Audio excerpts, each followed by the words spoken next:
A warm handshake for friends who were once foes. China and the Philippines have announced plans to jointly explore the South China Sea for oil and gas.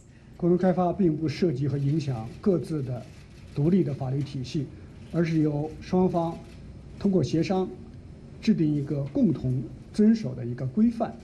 The Philippines has promised to consult with other ASEAN nations before finalizing the agreement and says it will benefit all member countries.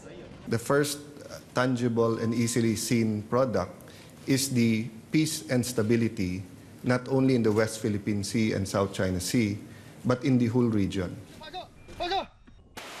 It's a dramatic turnaround from the tense relations just over a year ago, when the UN-backed Hague ruled in favor of the Philippines and against China's claims in the disputed waters.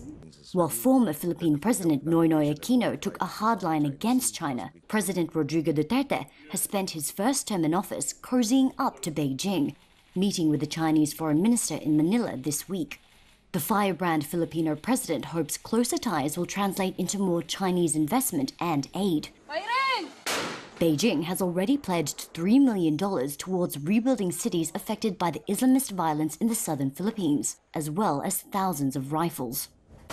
This is not only to strengthen our country's commitment to support each other during times of need, but also highlights the dawn of a new era in Philippine-Chinese relations. Manila began to tilt away from its traditional ally, the US, and towards China after former President Barack Obama criticized Duterte over his controversial war on drugs.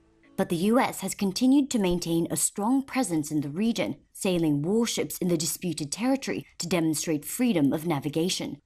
Foreign ministers from the ASEAN countries and China will meet in Manila next week and plan to endorse a draft code of conduct for the South China Sea.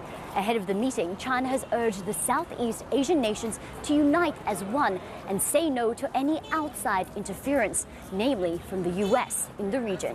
In Beijing, Katrina Yu, SBS World News.